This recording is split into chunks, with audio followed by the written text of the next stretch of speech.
Hai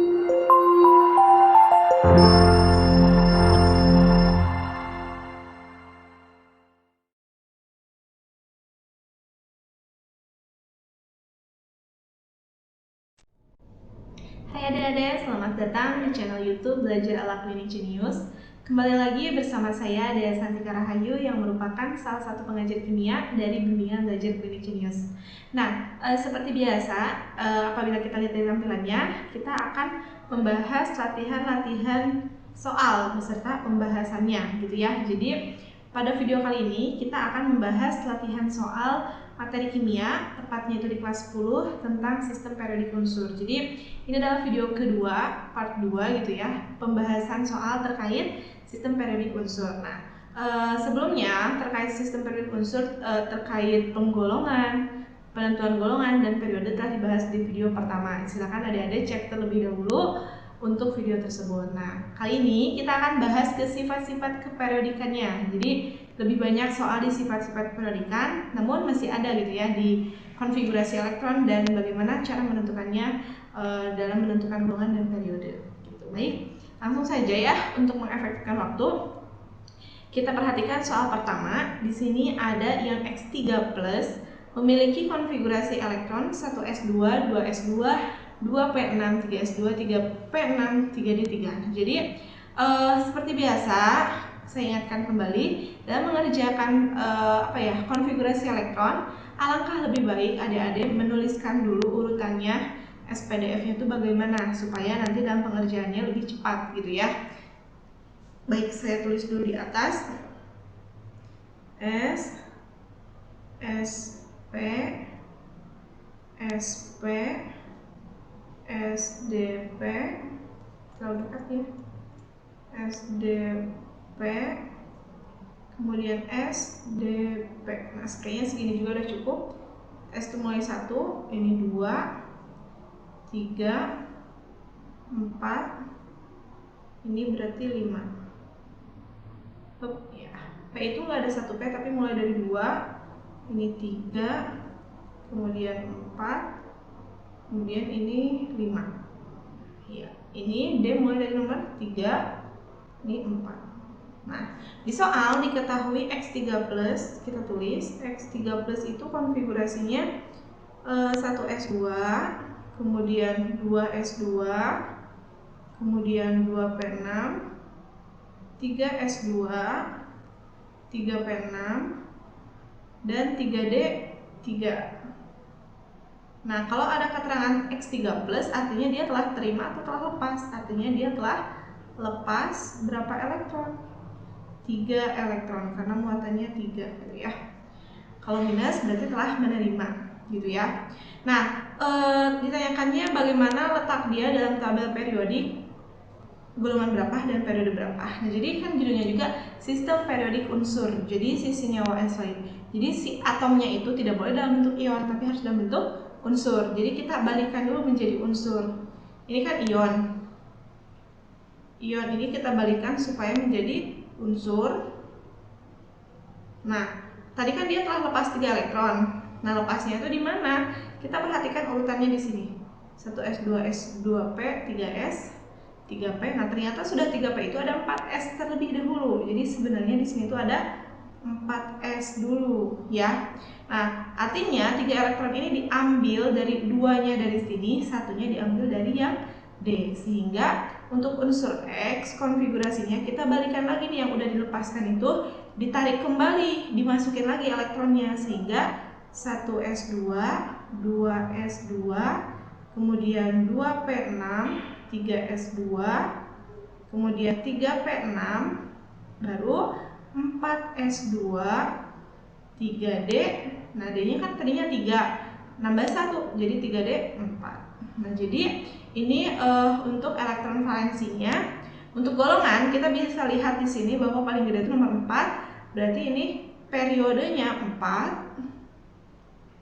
Periodenya 4 karena kulit terbesarnya ada di nomor 4. Kemudian golongannya karena D pangkat N, kita pakai aturan D pangkat N berarti 4 tambah S nya tuh isinya 2, sehingga golongannya adalah 6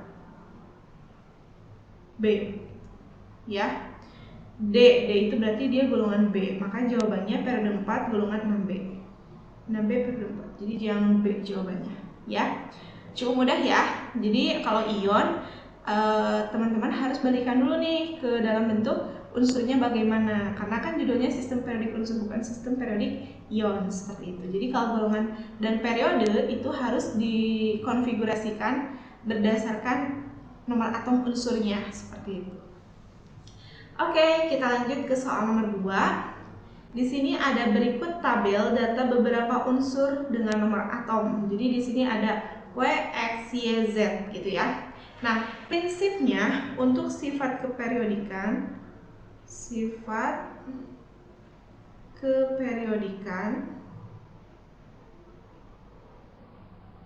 Nah, untuk materinya silakan adik-adik cek di daftar video yang sudah diupload di channel YouTube Belajar ala Klinik Genius. Di situ ada video tentang materi sistem periodik unsur. Nah, jadi di situ ada terkait bagaimana sifat-sifat keperiodikan itu. Nah, jadi saya berikan sedikit ringkasan bahwa dalam menentukan sifat keperiodikan itu biasanya kita menggunakan aturan ini. Nah, jadi semakin ke kanan ini yang semakin besar adalah nilai piano. Piano gitu. Ya. Piano atau piano bolehlah. PI-nya ini potensial ionisasi atau energi ionisasi, A-nya afinitas elektron, N-nya ini keelektronegatifan, O-nya ini oksidator.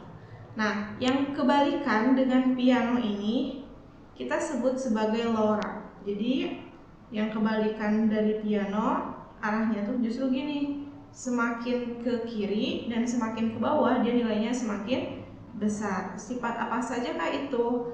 Ada Lo, ada Ra, ada plus. Jadi Lo di sini ada sifat kelogaman. Jadi semakin ke kiri itu sifat kelogamannya bertambah, semakin ke bawah juga sifat kelogamannya bertambah gitu ya. Bicara kiri kanan itu kita bicara dengan unsur yang seperiode gitu ya. Atas bawah yang segolongan kayak gitu. Kemudian di sini radius itu merupakan jari-jari atom. Dan plus ini adalah keelektropositifan seperti itu. Nah, sekarang yang menjadi pertanyaan di soal, grafik yang menunjukkan kecenderungan energi ionisasi. Energi ionisasi ini adalah PI. Nah, jadi PI itu adalah potensial ionisasi atau energi ionisasi. Kalau kita lihat kecenderungan secara umum bahwa potensial ionisasi itu dari kiri ke kanan itu semakin besar ya, kiri ke kanan itu semakin besar. Nah, namun kalau dari segolongan gitu, dalam segolongan dari bawah ke atas semakin besar. Nah, namun kita harus tahu dulu nih letak W, X, Y, Z ini dalam sistem periodik unsur itu bagaimana. Maka kita harus gunakan konfigurasi elektron. Nah, untuk penentuan konfigurasi elektron, untuk energi ionisasi ini lebih mudah pakai SPDF, bukan lebih mudah sih, lebih tepat gitu ya. Kalau yang pakai kulit itu tidak ditemukan alasannya gitu ya. Coba kita bikin dulu ya. 1S2, 2S2, 2P6, 3S1. Jadi ini ya 10, 11. Kemudian 12X berarti kalau 12X belakangnya 3S2. Kemudian kalau 13Y 13Y itu berarti 3S2 tambahin aja 1 kan, 3P1. Kemudian untuk 14Z ini 3S2 dan 3P2. Nah, jadi kalau kecenderungannya harusnya kalau kita perhatikan ini seperiode ya, karena sama-sama di kulit ketiga yang paling besar. Jadi letak WXYZ dalam SPU itu, dalam SPU letaknya itu dia di 1A. Ini ada si W. Ini periodenya 3. Kemudian di golongan 2A itu ada si X. Kemudian 3A, ada Y, kemudian 4A, ada Z. Nah, namun dari kiri ke kanan itu kecenderungan secara umumnya besar. Tapi di sini ada pengecualian. Kenapa? Karena dari konfigurasi itu ada aturan kestabilan. Jadi kalau kita perhatikan antara X dengan Y, apabila kita melepaskan, kan energi ionisasi itu energi yang diperlukan untuk melepaskan satu elektron. Apabila kita melepaskan satu elektron dalam S2 ini kan keadaan penuh, sudah stabil, maka energi yang diperlukan itu akan lebih besar. Beda halnya dengan P ini. P ini karena dia tidak penuh, tidak setengah penuh juga, maka lebih mudah untuk melepaskan elektron di 3P. Jadi antara X dan Y ini seharusnya X lebih besar, baru Y-nya turun gitu. Jadi kalau misalnya kita gambarkan grafiknya itu, ini kan nomor atom, kemudian ini energi ionisasi. Jadi dari dari Y ke X itu naik, dari sini naik. Nah, namun dari X ke Y itu nggak naik karena yang Y ini lebih mudah dibandingkan yang X, karena X ini lebih stabil gitu ya. Di sini kan konfigurasi elektronnya S2, S ini kan penuhnya 2 gitu ya. Jadi penuh, setengah penuh itu lebih stabil. Maka dia akan turun dulu, tapi nggak sampai turun lewat ini ya. Ini ada si Y, baru dari Y ke Z dia akan naik gitu. Jadi grafiknya seperti ini. Jadi nggak bisa kita sebut grafiknya ya udah karena semakin besar dia naik ini. Nggak bisa. Karena di energi ionisasi ini ada pengecualian untuk konfigurasi keadaan yang lebih stabil seperti itu. Maka jawabannya adalah yang D. Karena D ini naik, turun, naik gitu ya. Jadi ada proses turunnya. Kalau kita perhatikan grafik yang lain kurang tepat begitu. Jadi perlu diingatkan kembali untuk energi ionisasi apabila kita lihat kecenderungan umum gitu ya, tanpa lihat pengecualian memang dari kiri ke kanan itu lebih besar. Namun ada beberapa unsur gitu ya yang kalau kita tuliskan konfigurasi elektron berdasarkan subkulit, dia itu lebih stabil, maka dia perlu energi ionisasi yang lebih besar. Oleh karena itu nanti dia bakal naik tapi terus kemudian turun gitu ya. Nah, kasus ini biasanya terjadi dari golongan 2A ke 3A, kemudian nanti golongan 5A ke 6A. Jadi penurunannya itu dari 2A ke 3A, dan satu lagi di golongan 5A ke golongan 6A. Nah, biasanya ini mengalami penurunan yang harusnya tadi naikkan ya. Begitu. Jadi ini ya yang harus perlu ditekankan, dan silakan adik-adik cek di video materi tentang sistem periodik unsur terkait sifat keperiodikan ini yang pianolora. Jadi di situ dijelaskan masing-masing dari sifat ini. Oke, kita lanjutkan ke soal selanjutnya. Oke, ini dia soal selanjutnya, nomor 3, itu kecenderungan unsur melepas elektron. Nah, ada istilah melepas elektron dan membentuk ion positif dicerminkan oleh, nah itu harus tahu dari definisi ya, ini teori. Jari-jari atom itu jarak dari kulit terluar ke inti atom, berarti bukan ya. Kemudian energi ionisasi adalah energi yang diperlukan untuk melepaskan satu elektron. Jadi ini ya, membentuk ion positif. Jawabannya yang B. Elektronegatifan itu kecenderungan menarik elektron, pasangan elektron. Titik didih bukan ya, berubah dari liquid cair ke gas. Afinitas elektron adalah energi yang diperlukan atau dibebaskan untuk menarik elektron juga, bukan melepas. Jadi jawabannya yang B. Baik, 1A, golongan 1A diberi nama khusus apa? Alkal ini untuk nama golongan 1A. Jadi jawabannya betul. Alkali tanah itu untuk 2A, halogen itu untuk 7A, gas mulia itu untuk golongan 8A, dan transisi ini untuk semua golongan B. Begitu ya, jadi jawabannya yang A. Baik, nomor 5. Suatu unsur terletak pada golongan 4A periode 4. Nomor atom tersebut adalah, nah ini harus kita tulis, kalau periode itu kan kulit ya, artinya kulit terbesarnya 4. Nah kemudian, muncul terus ya. Nah golongannya itu 4A. 4A itu kalau golongan A artinya belakangnya itu bisa S bisa P, tapi kalau S itu hanya 1, 2 saja, P itu dari 3 sampai 4, berarti ini adalah di 4P gitu ya. Nah 4P ini dia itu 4A, berarti P-nya berapa? Ingat, P pangkat N itu sama dengan N tambah S. Nah sedangkan ini kita tahu N tambah S-nya itu 4, maka N plus S itu kan biasanya 2, berarti 4. Sehingga si N-nya itu sendiri adalah 2, maka si P pangkat N ini adalah 2. Ya, 4P2. Nah, untuk mengetahui nomor atom kita jumlahkan dari awal. 4P2 itu letaknya di sebelah sini, ya. 4P2 paling gede kulit keempat kan, belum ke kulit kelima.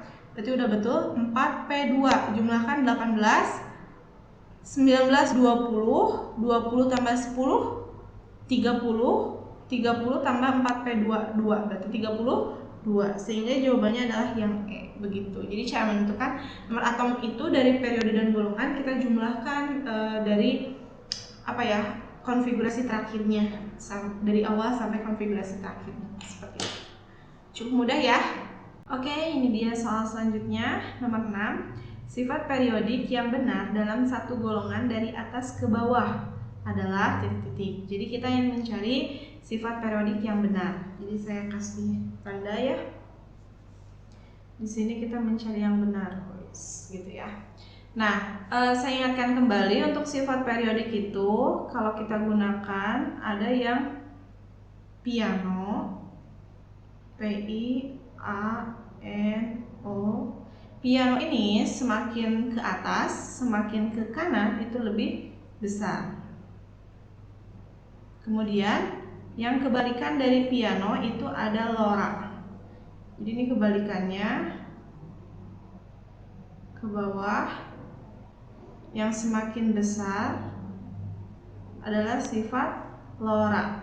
Lora plus gitu ya.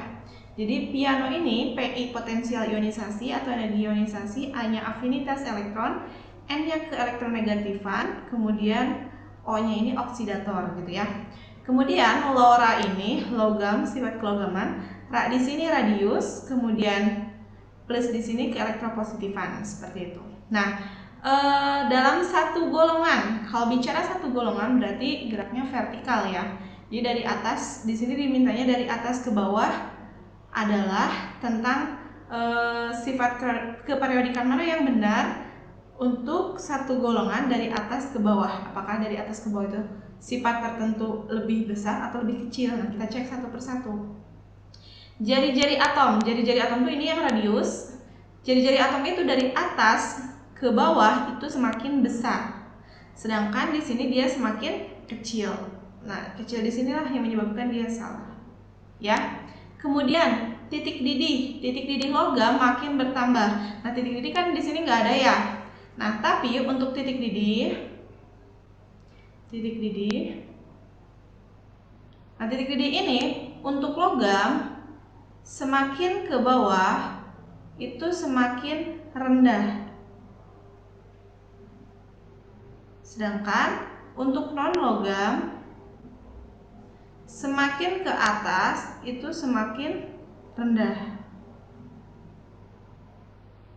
Begitu. Jadi untuk titik didih ini beda, ketika dia golongannya logam, maka dia itu dari atas ke bawah semakin rendah. Kalau misalkan non logam dari atas ke bawah justru semakin besar, jadi kebalikan. Kenapa? Karena untuk logam ini dia mengandalkan lebih ke elektron gitu kan. Jadi kalau semakin ke bawah itu kan jari-jari semakin besar. Jadi elektron itu lebih jauh posisinya dengan si inti atom, maka dia itu mudah untuk dilepaskan, maka titik didihnya rendah. Beda halnya dengan di non logam. Non logam itu ada yang disebut nanti adik-adik akan belajar tentang gaya antar molekul van der Waals gitu ya, yang kayak gitu. Jadi di situ justru kalau misalkan semakin banyak elektron, dia itu semakin kuat interaksinya, maka titik didihnya akan semakin tinggi. Karena kan dari atas ke bawah itu elektronnya semakin banyak untuk non-logam seperti itu. Maka untuk yang ini titik didih logam makin bertambah kurang tepat, harusnya dia semakin rendah. Jadi bertambahnya salah. Kemudian kereaktifan logam makin berkurang. Logam itu, kalau kita bicara kereaktifan untuk logam, kita bicara tentang keelektropositifan, karena logam itu cenderung lebih mudah membentuk ion positif gitu ya. Jadi lihat saja nih, keelektropositifannya itu dari atas ke bawah dia semakin besar, sedangkan di sini malah disebutkan berkurang, maka ini juga salah ya. Jadi kita bisa tulis untuk ini, dia itu bisa kita sebut hubungkan dengan kereaktifan logam.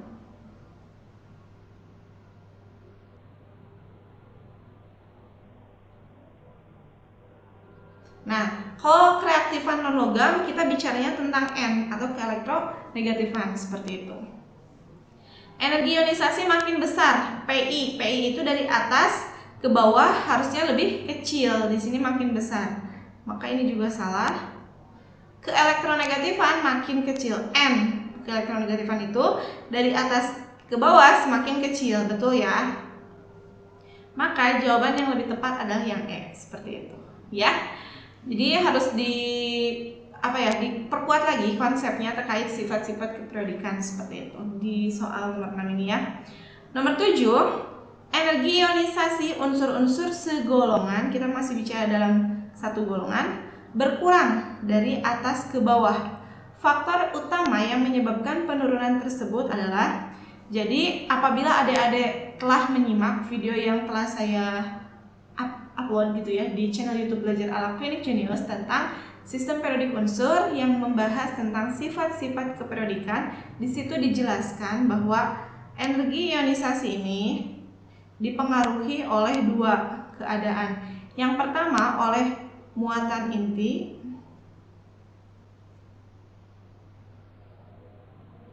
kemudian yang kedua dari jari-jari atom. Nah, muatan inti ini bicara ketika si unsur itu dalam satu periode.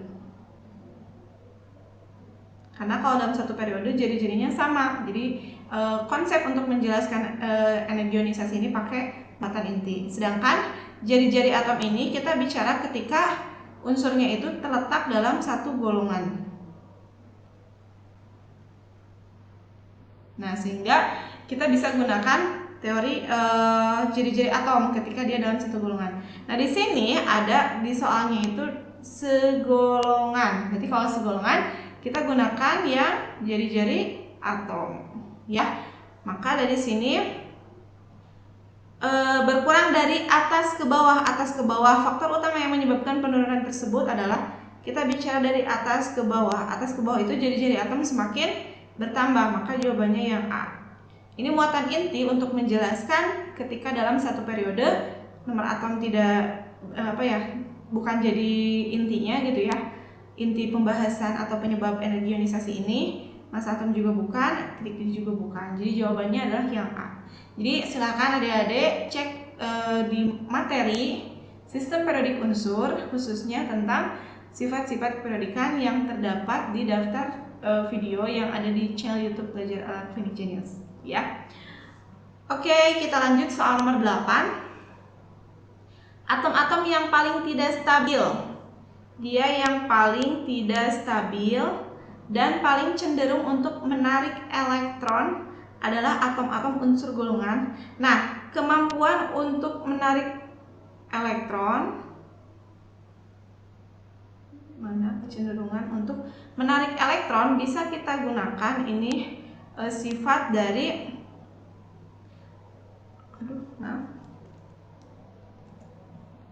keelektronegatifan.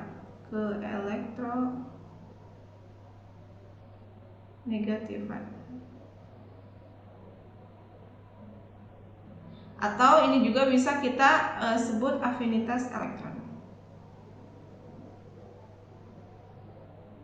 Nah, cuman bedanya keelektronegatifan sama afinitas, ini kan kecenderungan menarik ya. Kalau menarik itu biasanya keelektronegatifan. Untuk afinitas ini biasanya istilahnya itu untuk menerima elektron gitu ya. Nah, jadi tapi kalau kita perhatikan keelektronegatifan sama afinitas ini dia sifatnya sama. Jadi dari bawah ke atas semakin besar, dari kiri ke kanan semakin besar gitu ya. Ini sifat N sama A. N ini keelektronegatifan, A itu afinitas elektron. Nah, yang paling tidak stabil dan paling cenderung untuk menarik elektron berarti yang paling sebelah kanan ya. Nah, sebelah kanan kalau dalam golongan, apakah golongan 1A, 2A dan seterusnya. Jadi, kalau kita perhatikan yang paling kanan itu paling paling elektronegatif dan dia itu afinitas elektronnya paling besar gitu kan. Nah, maka kalau kita perhatikan di sini antara 7A dengan 8A. Namun di sini ada istilah tidak stabil, sedangkan 8A itu dia sudah dalam keadaan stabil. Maka dia itu dia tidak reaktif, tidak mudah menarik pasangan elektron karena dia udah stabil gitu kan. Maka jawaban yang lebih tepat adalah yang D gitu ya. Jadi golongan 7A itu dia tidak stabil dan cenderung suka menarik pasangan elektron seperti itu gitu ya. Nah, cukup mudah ya. Kita lanjutkan ke soal selanjutnya. Baik, kita lanjutkan ke soal selanjutnya. Di sini ada nomor 9. Jari-jari atom unsur berikut ada untuk 3Li, 11Na, 19K, kemudian 4Be dan 5B secara acak. Jadi nilainya ada segini. Kemudian jari-jari atom litium sama dengan litiumnya berapa. Nah, jadi kalau kita ingin mengetahui masing-masing unsur berapa, ini kita harus tahu dulu nih letak unsur-unsur tersebut dalam sistem periodik unsur di mana gitu ya. Jadi kita bikin dulu konfigurasi untuk 3Li. Nah, konfigurasinya pakai yang biasa aja, nggak masalah. 2, 1. Kemudian 11Na, 2, 8, 1. Kemudian 19K, 2, 8, 8, 1. Kemudian 4Be, 2, 2. Dan yang terakhir ini ada 5B, 2, 3. Nah, kita letakkan dalam sistem periodik unsur. Ini periode ada periode 2 sama periode 3, 4 ya.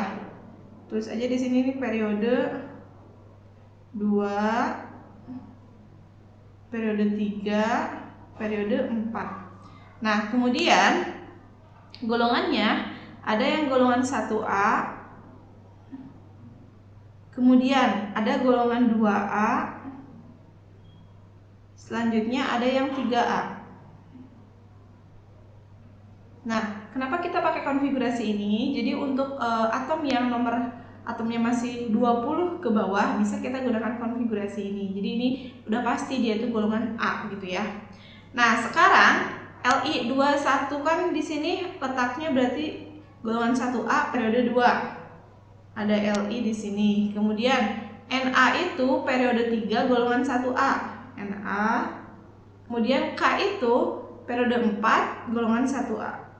Nah, Be periode 2 golongan 2. 2 golongan 2. Berarti ini Be. Kemudian B boron. Boron itu periode 2 golongan 3. Nah, seperti itu ya. Yang ditanyakan tentang jari-jari atom. Nah, jari-jari atom itu dia semakin gimana? Ya, pakai yang lora. Jadi kalau lora itu semakin ke kiri, semakin ke bawah itu semakin besar ya. Ini lora plus. Nah, radius kan, berarti yang paling besar itu letaknya di sebelah kiri bawah. Di sini yang paling besar itu. Berarti K ini paling besar. Atau kita langsung aja nilainya berapa ya, tulis biar nggak pusing. Yang paling besar angka berapa yang paling besar? 2,03, 1,23, 1,2, berarti ya. Artinya K ini mempunyai nilai jari-jari atom sebesar 2,03 gitu. Ya, yang paling kecil letaknya itu sebelah kanan atas. Kanan atas ada siapa? Ada boron. Boron berapa yang paling kecil? Di sini ada 0,8. Jadi ini nilainya 0,8. Nah, kita urutkan aja 2,03 paling bawahnya lagi turun ya. Jadi berapa? 1,57 ya. 1,57. Kemudian LI-nya itu jadi 1,23. Kemudian untuk BE 0,89. Nah, yang ditanyakan di soal adalah nilai jari-jari atom Li atau nilainya 1,23. Jadi jawabannya adalah yang C gitu. Ya, cukup mudah ya untuk menentukan jari-jari atom berdasarkan letak dia dalam sistem periodik unsur itu di mana, seperti itu.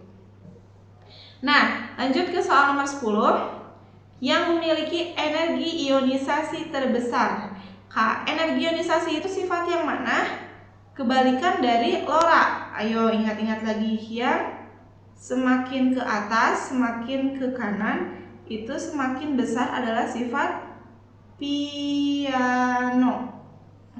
Ya, jadi yang semakin besar ini, maaf. Nah, untuk yang semakin besar ini, energi ionisasi itu adalah PI. Ya, jadi energi ionisasi ini adalah potensial ionisasi. Nah, yang paling besar itu letaknya di sebelah kanan atas ya, kanan atas. Nah, maka kita harus tahu nih letak unsur-unsur ini di mana saja. Jadi untuk 16A berarti 2, 8, 6 gitu ya. 11B 2, 8, 1. Kemudian 15C 2, 8, 5. Selanjutnya itu ada 13D 2, 8, 3. Kemudian 14E 2, 8, 4 begitu ya. Nah, sekarang kita tentukan letaknya. Ini semuanya periode 3 ya. Jadi kalau kita letakkan ini periode 3, golongannya ada 1A, kemudian ada 3A, kemudian ada 4A, kemudian ada 5A, dan ada 6A. Nah, apabila ini dia periode, artinya dari kiri ke kanan itu semakin besar. Jadi yang paling besar itu yang paling kanan. Ada siapa saja? 1A itu B, kemudian 3A itu D, 4A itu E, 5A itu ada C, sedangkan 6A itu ada A. Jadi yang paling kanan ini, maka PI-nya itu semakin besar. Jadi jawabannya adalah yang A berarti. Jadi 16A itu jawabannya, karena dia yang paling kanan, maka dia energi ionisasinya paling besar, seperti itu ya. Lanjut ke soal nomor 11. Di antara unsur-unsur berikut yang memiliki memiliki afinitas elektron terbesar. Afinitas elektron itu yang piano tadi, A. Nah, di sini afinitas elektron dari bawah ke atas semakin besar, dari kiri ke kanan juga semakin besar. Seperti biasa kita tentukan dulu letak dalam SPU-nya itu di mana untuk masing-masing unsur. 8O 26, kemudian 9F 27, 16S, kenapa ya ini enggak enak, 16S 2, 8, 6, kemudian 17CL 2, 8, 7, dan yang terakhir 34SE. Nah, 34 kita gunakan itu aja konfigurasi, karena udah lebih dari 20 ya. 34 itu kita singkat dari AR, kemudian 4S2, 3D10, berarti kan 18 tambah 2, 20, 30, 4P4 berarti.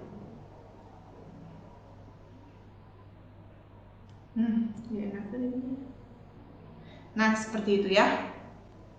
Nah, sekarang berarti di sini ada periode berapa saja? 2, periode 2, periode 3, dan ini paling gede 4 ya.